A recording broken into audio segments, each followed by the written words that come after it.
Hey guys, Marstingan here, bringing you another Dragon Ball Z Dokkan battle video, and here we are, bright and early. It's 6:30 AM UK time, and I know this stuff was revealed yesterday in a data download at around this same time, but unfortunately for me, data downloads often happen when I'm at work, which was the case yesterday, so wasn't able to cover any of this, but I decided to keep an eye out this morning because I figured the official announcement would probably show up today. So here it is in the news. New Dokkan event coming soon. The fearsome galactic warrior has been freed from his seal. So it says coming soon. Obviously we know from the data mine that is going to be Monday. So let's get the wiki up here. So I just wanted to show what the thing actually looks like now that it's in the news. So let's get the wiki up here.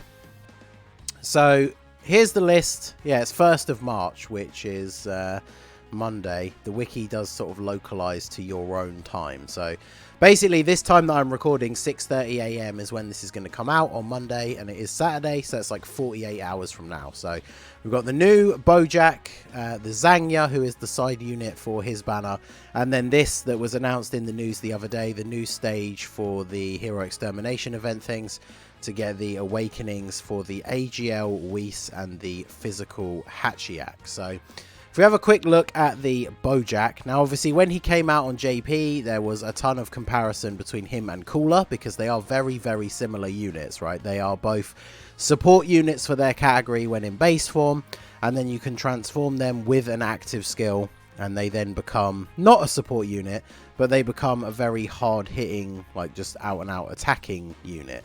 And so, of course, depending on how you want to build the team, this gives you a whole bunch of options, because you could choose to run a team where you don't want to have a Bojack on main rotation, and then you can just keep your one and the friend one floating all the time.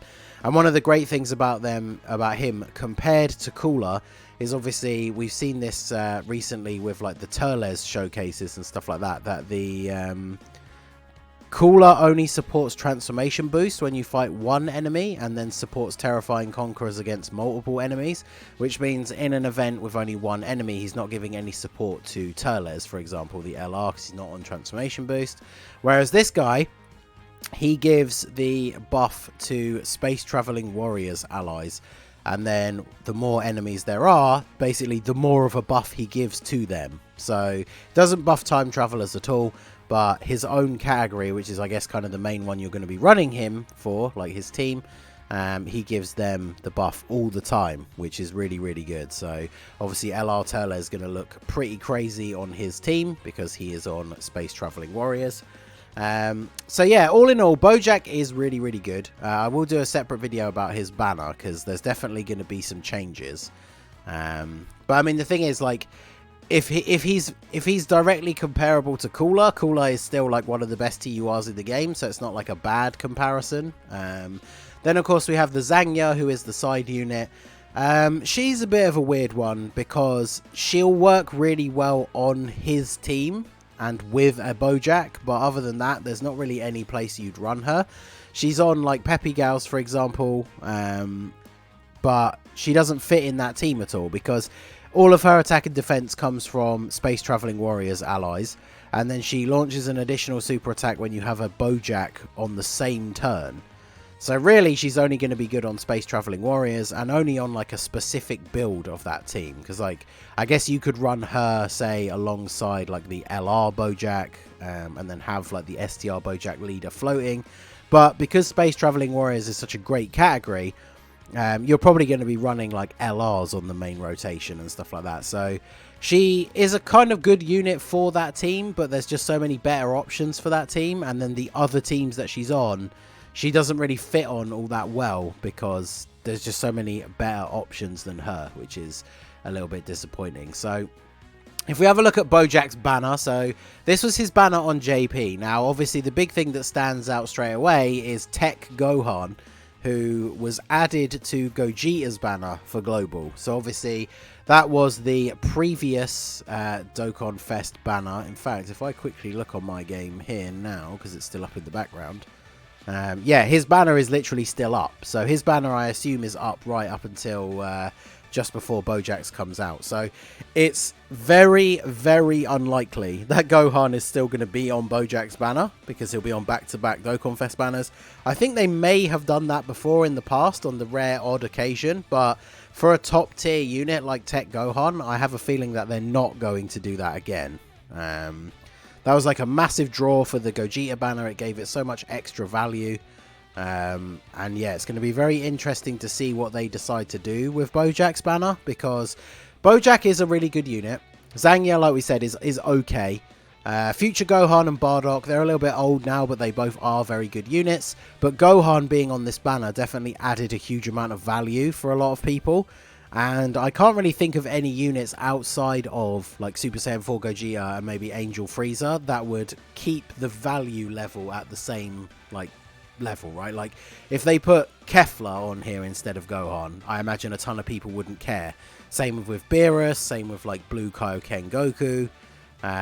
So I'm very interested to see what they're going to do. Now, the other thing as well, remember, of course, that this is global. So Gogeta's banner, despite being the banner for the best TUR in the game, with one of the other like top 3 TURs in the game featured, they gave us discounted multis. So it's very possible that we could see that for Bojack. Them dropping Bojack now, like 2 weeks before Saiyan Day, is clearly like a kind of a bait, because we don't know what Saiyan Day is going to be. It's potentially going to be something really crazy. So if they throw like the same thing as Gogeta, where you get the first couple of multis discounted, I would probably say that it's worth doing those discount multis. And I think that's their whole sort of plan, right, is to draw in those stones from you now, so that then they can announce the Saiyan Day stuff, and it's all going to be super hype.